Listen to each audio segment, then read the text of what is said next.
자, 이제 2교시 이어서 가도록 할게요. 이번 시간에는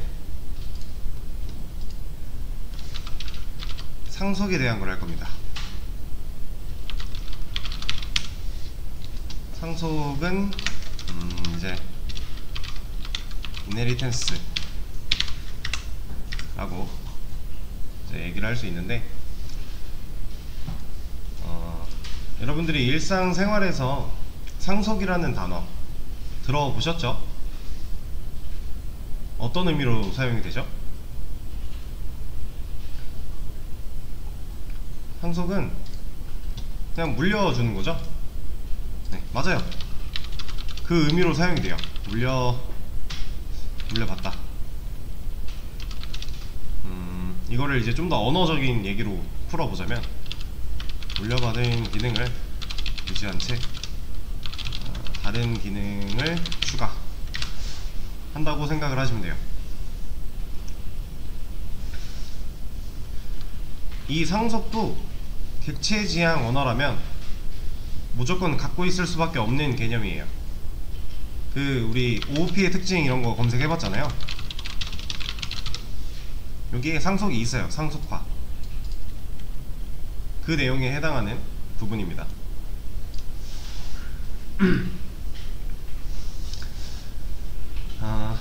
자, 우리가 일상에서 흔히 접할 수 있는 상속이라는 단어, 재산을 상속받는다던가 이런 개념으로 많이들 접했을 법한 단어인데, 만약에 재산을 상속받는다 하면 재산을 상속하는 사람이 있는 거고요, 상속받는 사람이 있는 거죠. 그쵸?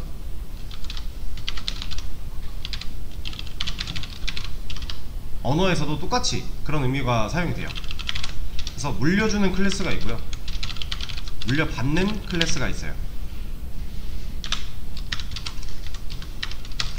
이 물려준다, 아까 유산상속의 개념으로 생각을 해볼게요. 누가 물려줘요? 자식이 부모님한테 유산을 물려드리고 그러나요? 그런 경우도 있을 수도 있겠지만 보통 그런 경우는 상속이라고 안 하죠. 상속이라는 단어가 성립을 하려면 보통은 이제 부모님이 자녀에게 유산을 물려주는 걸 가지고 재산상속, 유산상속 이런 얘기를 하잖아요. 언어도 똑같습니다. 물려주는 클래스를 부모 클래스라고 할 거고요, 물려받는 클래스를 자식 클래스라고 해요.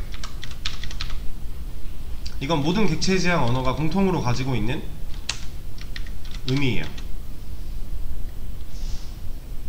실제로 이렇게 지칭을 합니다.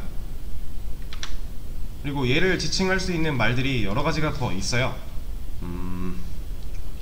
예전에는 이런 것도 있었어요. 마스터랑 슬레이브 이런 것도 있었는데, 얘는 이제 차별적인 발언이다 그래서 사라졌고, 이거 말고 뭐가 있더라?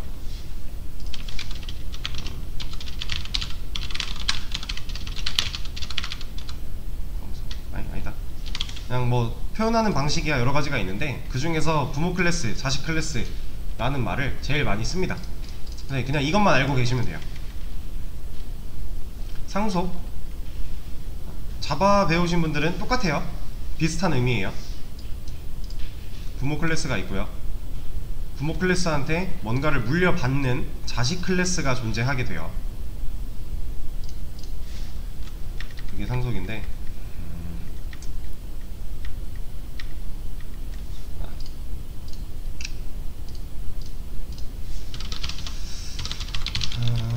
이렇게 한번 해봅시다.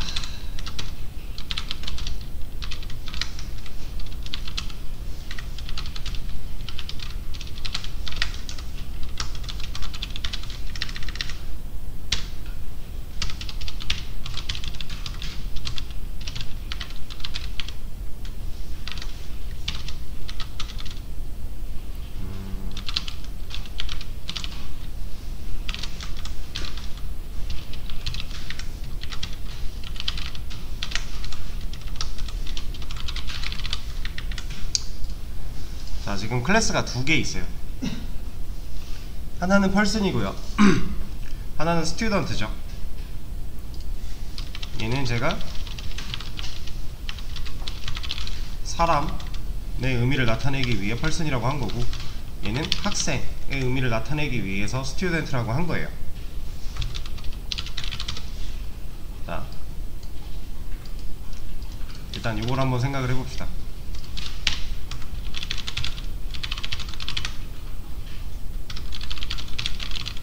둘 중 뭐가 맞는 말이에요?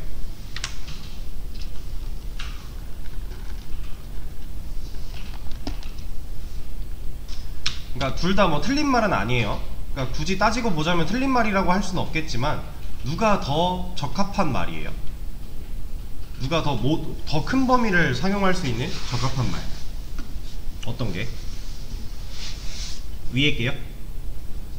네, 두 번째 거가 좀 더 모든 상황을 커버칠 수 있는 적합한 말이라고 볼 수 있어요.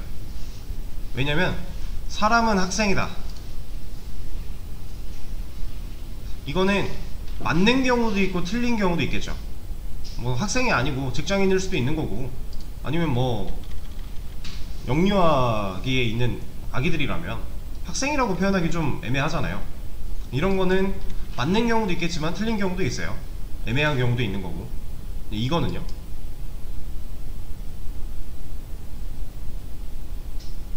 틀린 경우가 있나요?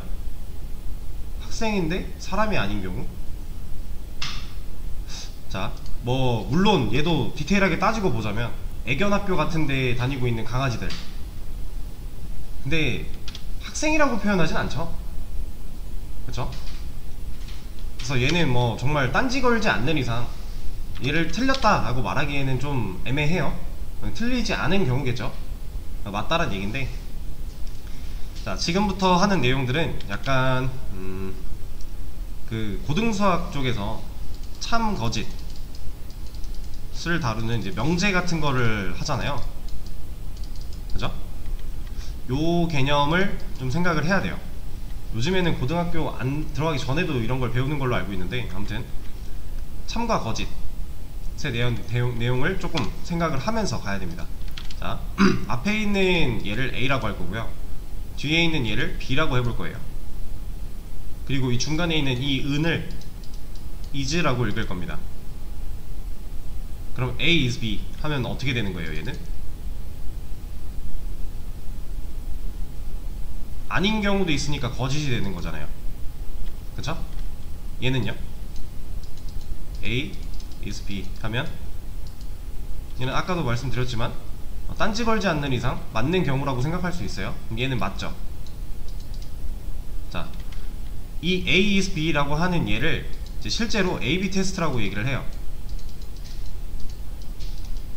우리가 상속의 관계를 정할 때 기본적으로 이 A-B 테스트를 통과해야 돼요. 이거 생각보다 많이 중요한 내용입니다. 자, 상속을 하는데 A-B 테스트를 통과를 안 했어요. 그럼 상속이 아예 안 되느냐? 그건 아니에요. 코드상에선 문제가 없어요.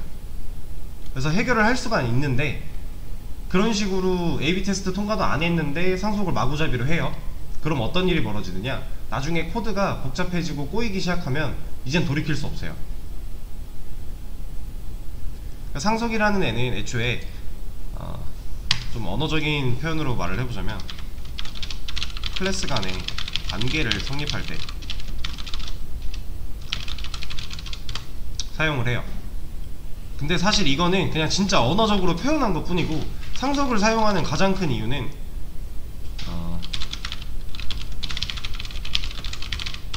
중복을 최소화하기 위해서.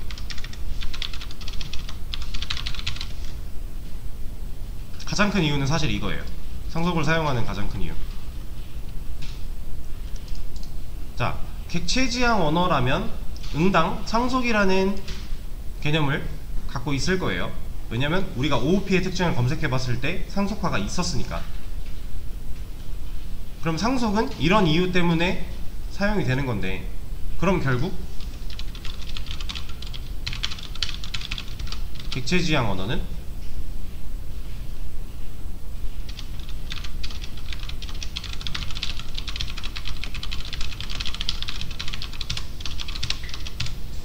이렇게 생각해도 돼요.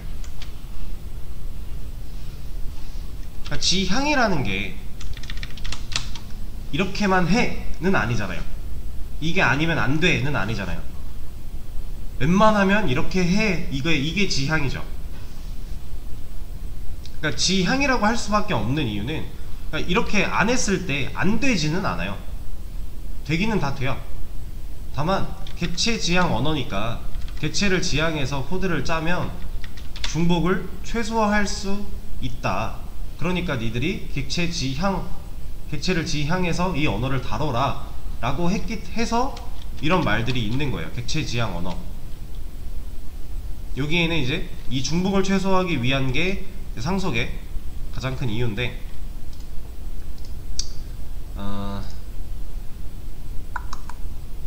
자, 이거를 자바의 경우에는, 혹시 자바 아예 모르시는 분 계시나요? 한 번도 안 들어보셨고, 네, 계시니까 뭐 깊게는 얘기 안 할게요. 그냥 간단하게 자바의 경우에는 이제 파이썬도 마찬가지예요. 리스트나 딕셔너리 이런 거 이미 만들어져 있는 거죠. 우리가 뭐 정의하거나 클래스로 만들어서 사용을 해야 되는 애들이 아니잖아요. 이미 들어있죠. 자바도 똑같이 그런 식으로 사용할 수 있는 애들이 들어있는데,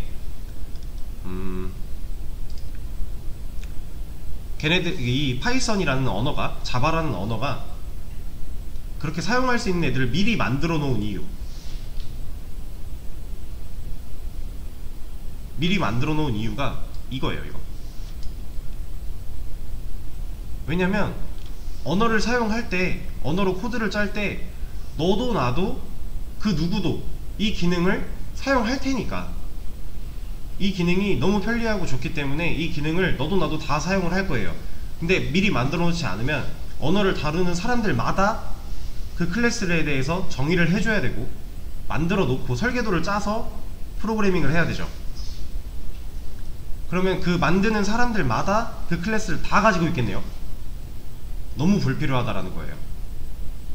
그래서 일반적으로 사용할 수 있는 기능들을 미리 만들어 놓는 거고, 그 기능을 언어에 내장을 시켜놔서 우리가 이런 언어를 공부할 때 이제 그걸, 그 리스트라고 하는 애를 만들어서, 설계도를 만들어서 쓰려면 진짜 말도 안 되게 어렵거든요.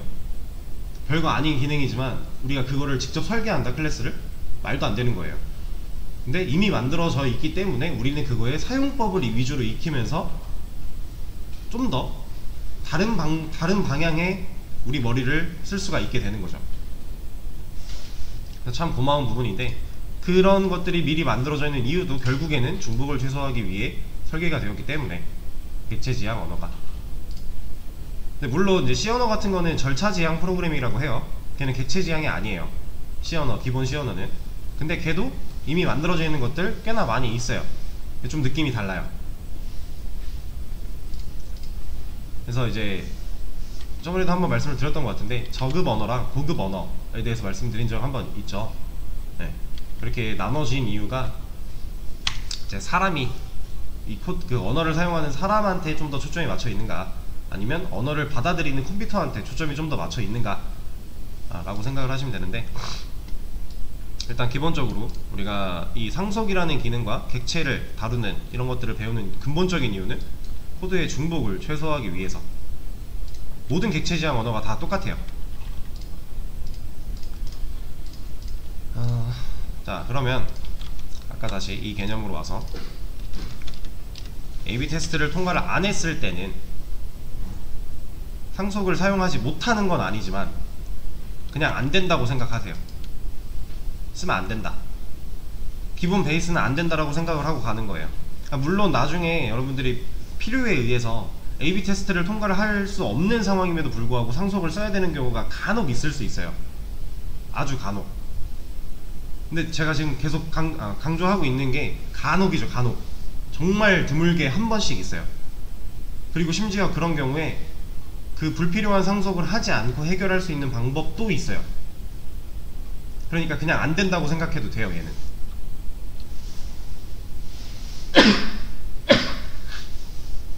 기본적으로 AB 테스트를 통과하지 않은 경우에는 상속 안 쓰기로 스스로한테 약속을 하는 거죠. 그리고 AB 테스트를 통과를 했으면 상속을 써도 되는 거예요. 통과를 했으니까 써야 돼가 아니라 그때는 써도 되고 안 써도 되고 상황에 맞게. 네, 왜 그런 건지는 이제 하나하나 또 짚어보면서 해보도록 하죠. 자.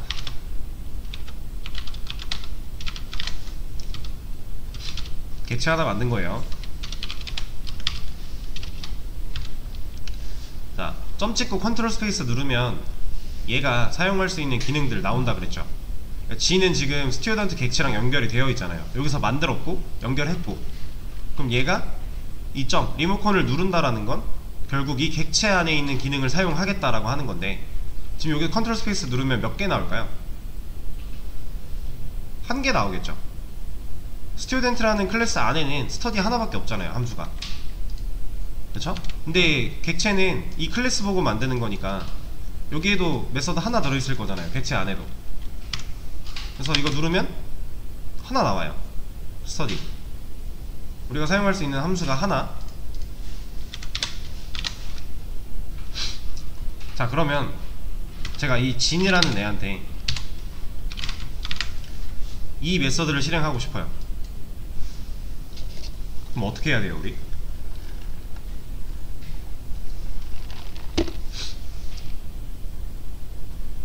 없는 메서드인데 실행하려고 하니까 만들어줘야겠죠? 이러면 쓸 수 있는 거잖아요. 이러면 둘 다 가능하죠. 자, 그냥 간단한 거예요. 스튜어던트에 없었는데 하고 싶어요. 그럼 만들면 되는 거죠.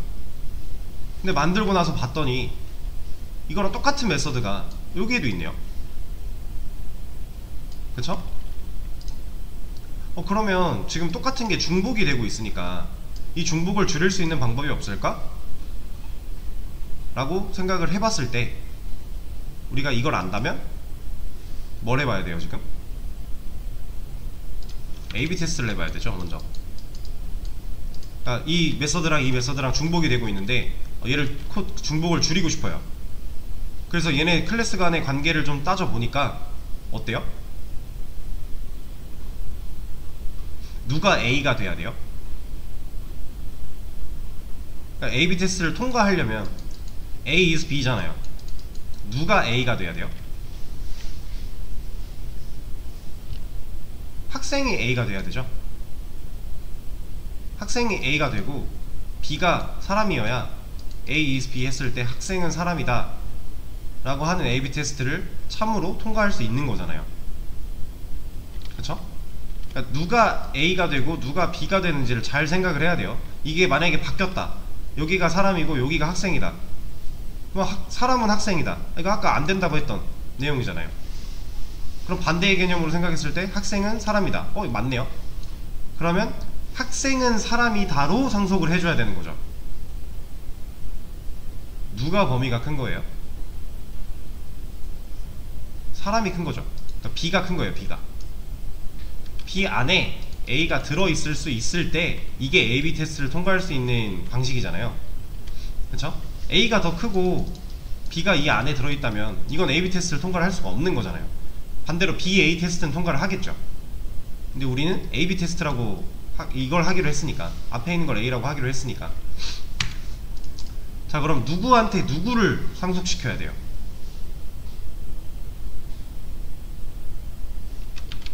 방금 A랑 B 얘기했죠. A가 상속받는 애가 될 거고요, B가 물려주는 애가 돼야 돼요. 그럼 누구한테 누구를? 네, 학생한테 사람을, 사람이 학생한테, 뭐 이런 식으로 같은 말이죠, 결국. 학생한테 person을 상속시켜줘야 되죠.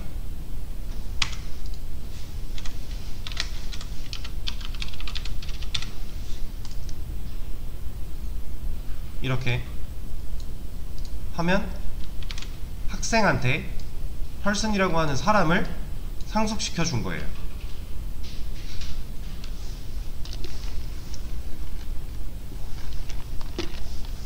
자, 이게 상속의 문법입니다. 클래스 만들 때 우리 소괄호 안 썼잖아요. 소괄호 열고 상속 받을 클래스, 그러니까 내 부모가 될 클래스를 넣어주는 거예요, 이 안에. 그러면 이제 학생이 얘를 상속받게 돼요. 자, 그럼 상속을 받으면 어떤 일이 벌어지느냐. 자, 이거 그냥 실행시키면 결과가 달라질까요? 지금 상속을 추가했어요. 상속만 추가했는데 결과 달라질까요? 그럼 달라지는 거 없죠? 똑같아요. 자, 그럼 이건 어떨까요?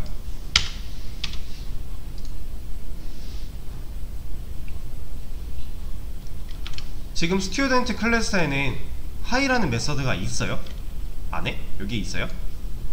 여기 없죠? 근데 하이 실행시키려고 하고 있죠?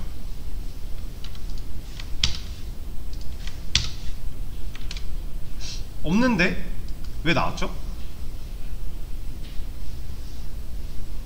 부모한테 상속을 받았으므로 부모가 가지고 있는 얘를 물려받은 거예요.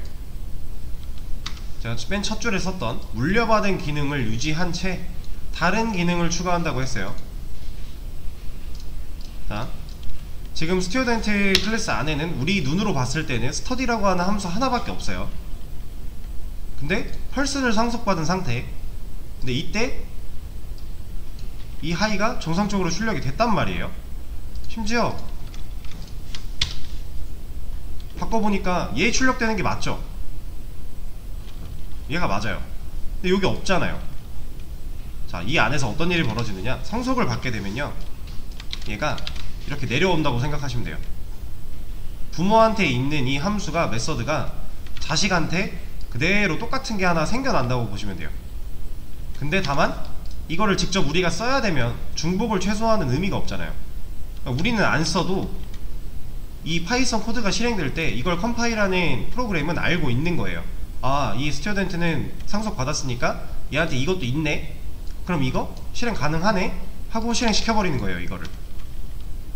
그러니까 정확히 따지면 얘를 찾아가서 실행하는 게 아니라 이 안에 우리 눈에 보이지 않게 숨어있는 물려받아 있는 하이라는 메서드를 실행을 시킨 거예요. 근데 여기 값이 변했을 때 똑같이 변하는 이유, 얘가 값이 변했어요. 변한 대로 물려받을 거니까. 변한 걸 물려받았으니까 결국 얘가 바뀌면 결과도 바뀌는 거죠.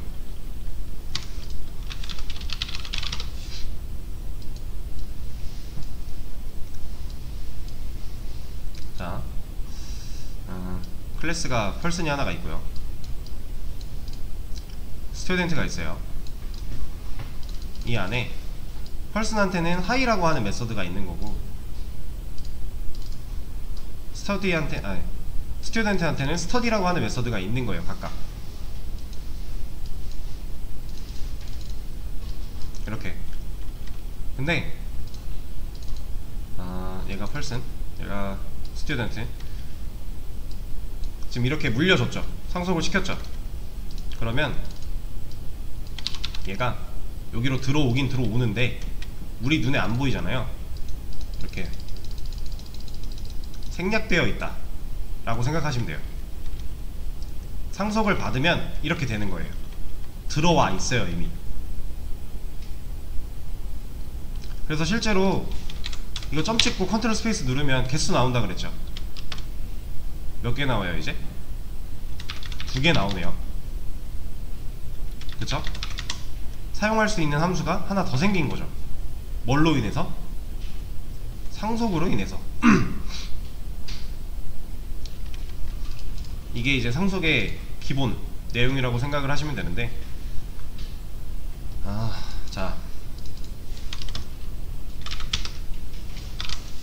그러면 지금 만약에 이렇게 되어 있대요. 코드가 이렇게 되어 있대요. 이거 의미 있어요? 의미 없죠. 상속을 했는데 상속받은 메서드가 똑같은 게 또 쓰여 있죠. 얘는 상속을 한 의미가 없잖아요. 코드 중복에 대한 의미가 전혀 없죠. 근데 만약에, 그러니까 이 펄슨이 갖고 있는 하이라는 메서드를 얘가 쓰고는 싶은데 이대로 쓰기 싫은 거예요. 나는 안녕 1111이 아니라 안녕 222 이렇게 출력을 하고 싶어요. 그러면은 얘가 이걸 안 갖고 있으면 222로 출력할 수 있는 방법이 있어요? 없죠. 여긴 그냥 물려받은 거 그냥 이대로 들어올 거고, 이대로 들어온 거 생략만 되어 있는 건데 우리가 얘 접근해서 바꿀 수 있는 방법이 없잖아요. 그렇다고 부모 거를 막 바꿔버리자니, 얘도 쓰고 있는 게 있는데 그러면 안 되는 거고. 이거는 안녕 2를 출력할 수 있는 방법이 현재로서는 없어요. 이렇게 이 상태에서는 어쩔 수 없이 우리가 이걸 써줄 수밖에 없는 거잖아요. 그쵸? 이러면 2가 나와요. 얘가 갖고 있는 게 2니까. 자, 근데 잘 보세요. 자, 그럼 이 경우를 생각을 해봅시다. 얘 상속 의미 있어요?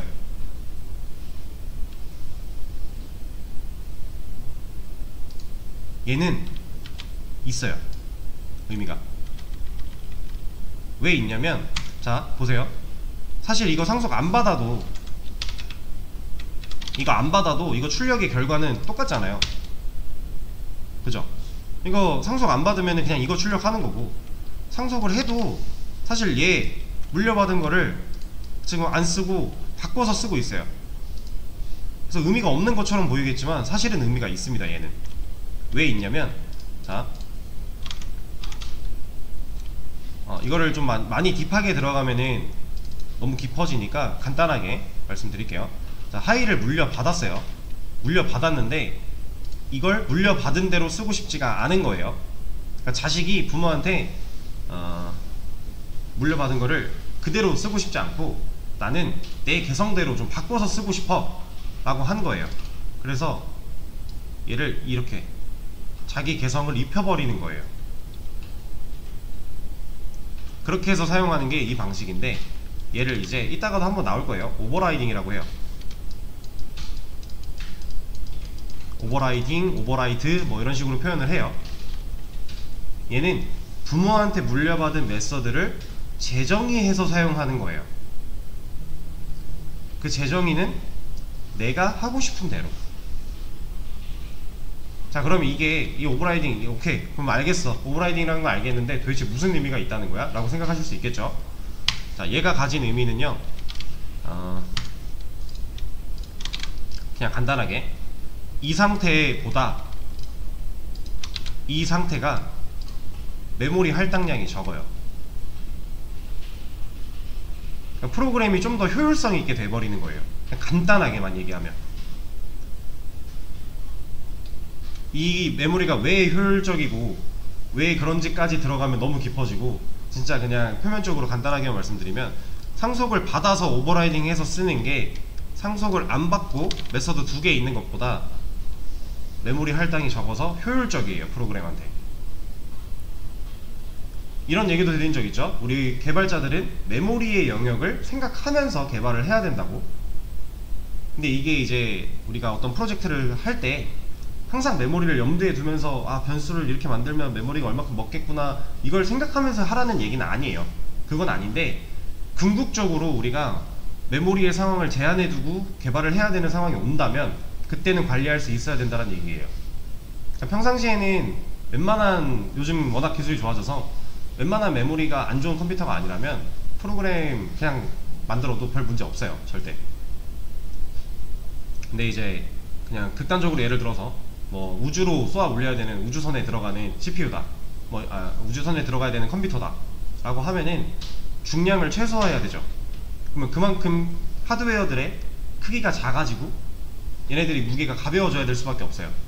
그럼 이런 상황에서는 진짜 극한적으로 내가 지금 이 컴퓨터에서 사용해야 될 프로그램이 가질 수 있는 최소한의 메모리만 가지고 만들어서 보내야 된단 말이에요. 이럴 때는 메모리 영역 하나하나를 개발자가 다 찝어서 컨트롤을 해줘서 개발을 해요. 근데 뭐 이런 극단적인 경우까지는 우리가 일상에서 겪기는 많이 어려운 거고, 그래서 크게 신경 쓸 건 아니긴 하지만, 그래도 이게 이점이라는 걸 알면 우리가 안 쓸 이유가 없는 거죠.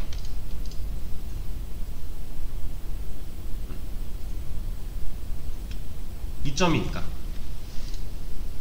그리고 얘가 이점인 이유는 또 간단하게 경우로 하나 보여드리면 이런 것도 있어요. 만약에 부모가 가지고 있는 메서드가 이렇게 3개가 있대요. 그럼 이거 상속 받아요. 그럼 얘는 이거 3개 다 가지고 오겠죠. 다 어딘가에 들어있겠죠. 이렇게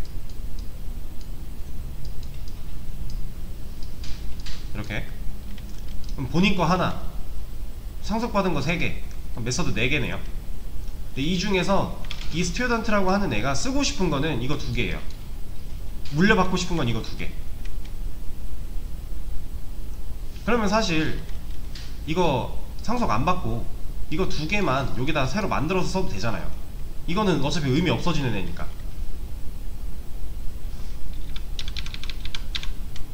설령 이게 하나만 쓰고 싶다고 하더라도 같은 경우죠. 같은 경우인데 이제 부모가 물려주는 거 3개 중에서 나는 이 노란색 거 하나만 똑같이 쓰고 싶고요. 얘네들은 필요가 없어요 현재. 그럼 이거를 물려받지 않고 이거 하나만 만들면 이득 아닌가? 라고 생각하실 수도 있어요. 근데 아니에요. AB 테스트가 정상적으로 통과가 됐고 내가 얘한테 물려받아서 쓸 수 있는 게 하나라도 있다면 물려받는 게 이득입니다. 클래스 관계, 이게 성립이 잘 된다면,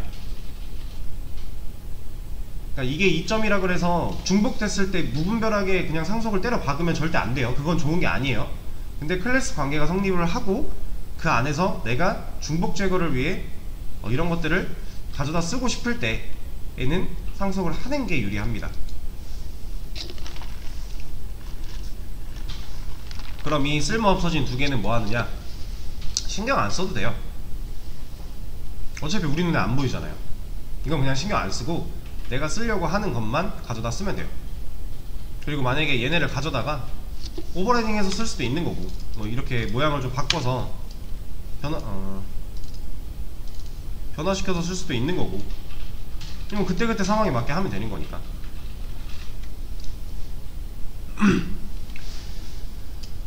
자, 이렇게 상속의 좀 기본적인 내용을 말씀을 드렸는데,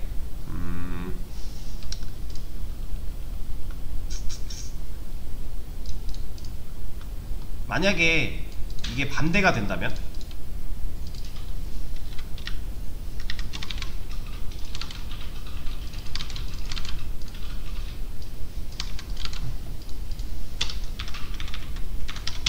만약에 이게 반대가 됐어요. 그럼 이게 어떻게 되는 거예요?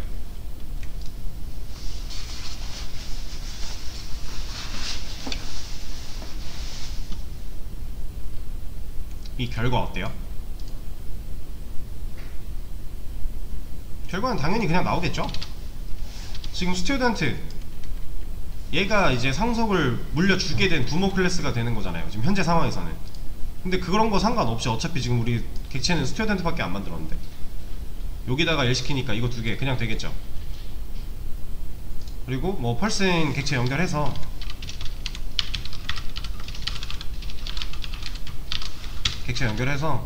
풀한테 뭐 스터디 얘도 눌러보면은 2개 다 나올 거니까 상속 받았으니까 이거 하겠다 할 수는 있어요. 문제는 없어요.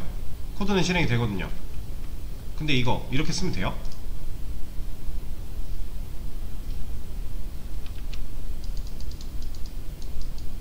이거 안 되잖아요.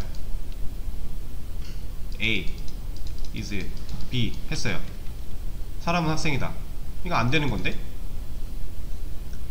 이럴 때는 상속 쓰지 말자 라고 했죠. 이게 반대의 경우가 돼버리면은 클래스 간의 그 관계가 제대로 성립하지 않는 경우들이 있어요. 이런 경우에는 상속 쓰는 거 진짜 그냥 안 된다고 생각하고 아예 하지 마세요. 절대 좋은 방법이 아니에요. 얘는.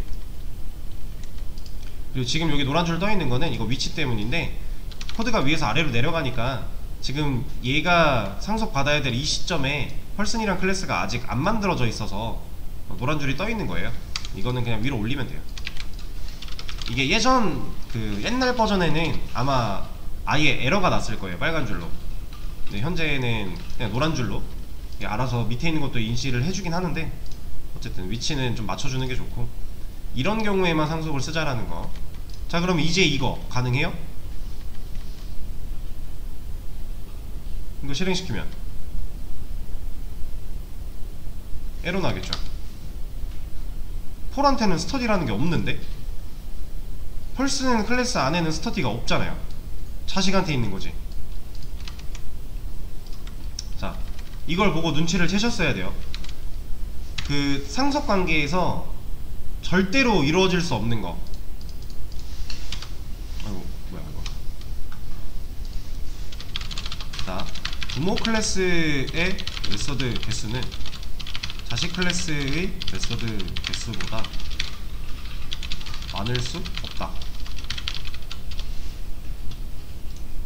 부모는요, 자식보다 절대 개수가 많을 수 없어요. 같을 순 있을지언정 많을 순 없어요. 이 말은 반대로 얘기해보면 자식 클래스의 메서드 개수는 부모 클래스의 메서드 개수랑 같거나 많다.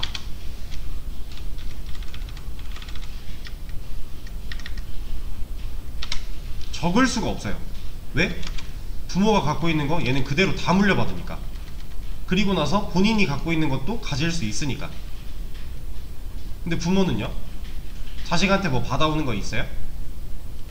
이 관계에서 없죠. 현실 생각하지 마시고, 현실로 생각하시면 너무 나쁜 자식들이 되는 거니까 그런 거 생각하지 마시고, 부모 클래스는 자식 클래스한테 받아오는 거 일절 없어요. 아무것도 없어요. 근데 자식은 부모한테 다 돌려받고 내 마음대로 쓰기도 하고 내가 갖고 있는 것도 가질 수 있죠. 이러니까 절대로 부모 클래스가 자식 클래스보다 메서드가 많을 수 없어요. 그럼 이 경우에서 펄슨이 부모고 스튜던트가 자식인데 이거 없다고 해도 지금 둘 다 하나씩 있는 것 같아 보이지만 얘는 두 개고 얘는 하나잖아요.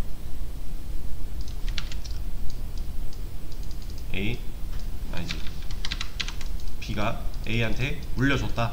그럼 A는 B가 갖고 있는 이만큼 다 흡수한 다음에 자기가 갖고 있는 것만큼 살을 더 찌울 수 있는 거죠.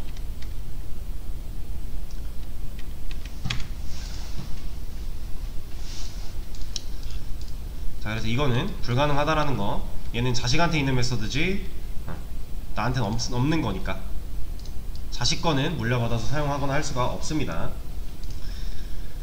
자, 그러면 조금만 더 하고 쉬는 시간 또 갖도록 하죠.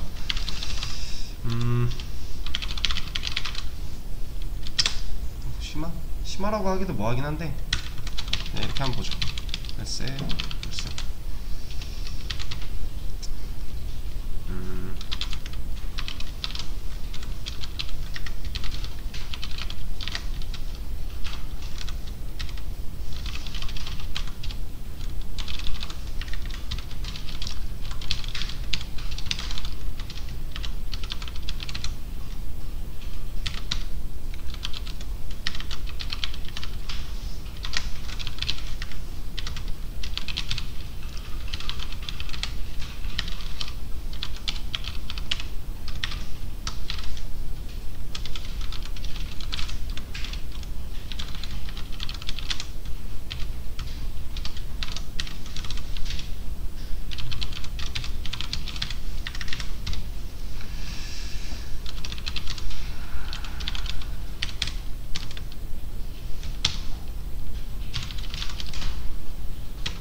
자, 클래스를 두 개 만들었습니다. 하나는 사람 클래스고요, 하나는 add person, 사람을 추가하는 듯한 이름을 가진 클래스예요.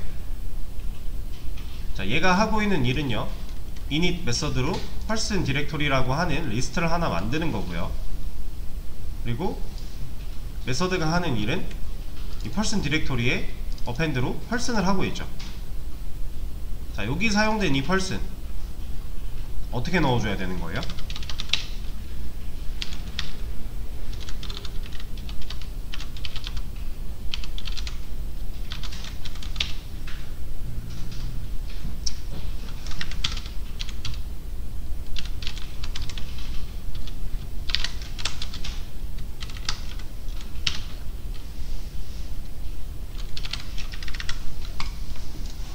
이렇게 넣어줘야 되죠.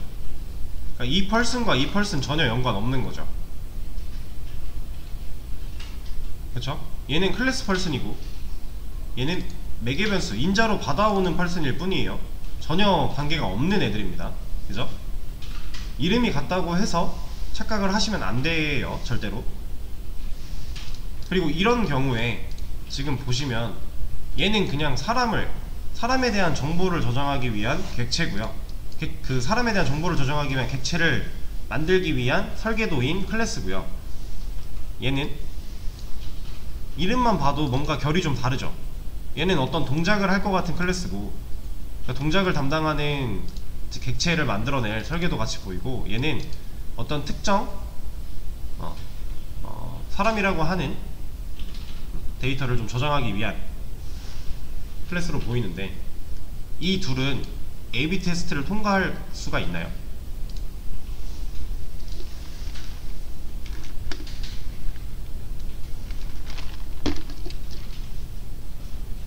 불가능이겠죠. 얘는 말이 안 되는 거예요. 애초에 이렇게 결이 다른 애들은 클래스 간의 관계 성립 자체가 불가능한 거예요. 그래서 A/B 테스트를 아니 뭐 펄슨은 애드 펄슨이다, 좀 애매하죠. 이 애드 펄슨이라는 거를 그냥 간단하게 인명부라고 해볼게요. 사람의 이름을 쭉 저장하는 그런 인명부라고 했을 때 사람은 인명부다, 이상하죠. 근데 인명부는 사람이다, 이것도 이상하죠. 둘 다 맞지 않죠. 이런 그 클래스 간의 관계 성립이 되지 않는 이런 경우에는 상속을 쓰면 안 된다. 이런 거는 애초에 뭐 해볼 것도 없는 거예요. 결 자체가 다르기 때문에 이런 거는 고민해볼 필요도 없어요. 상속 안 된다 라고 생각을 하고 진행을 해 주셔야 돼요. 그러니까 내가 상속이란 기능을 배웠다고 해서 메소드 중복을 줄일 수 있다고 해서, 만약에 얘가 이런 기능을 가지고 있대요. 중복이잖아요. 근데 이거 중복 줄이고 싶다고 둘 사이에서 상속을 하면 안 된다라는 거죠. 클래스 간의 관계 성립이 말이 안 되는 거니까. 그래서 상속을 이제 새로 기초를 좀 배웠지만 조심해서 잘 생각해서 사용을 해야 된다라는 거 유의를 해 주시고,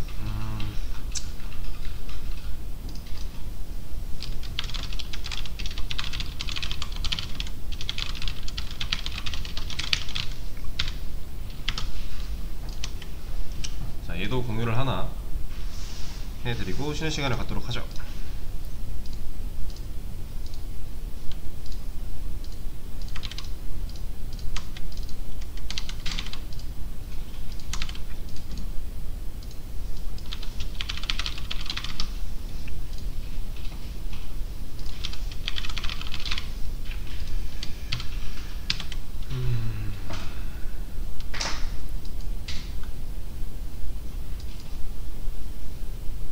잘렸네. 아닌데? 아, 맞구나. 제가 공유해드리는 거 잘 들어와지죠? 네. 아, 참, 그리고 제가 공유해드린 거에서는 아마 실행하거나 수정하고 저장하는 게 안 될 거예요. 그래서 본인 걸로 복사해서 옮겨가신 다음에 테스트 해보시고 이렇게 하셔야 돼요. 네, 그러면은 5시 쉬는 시간 가졌다가 15분부터 다시 하도록 할게요.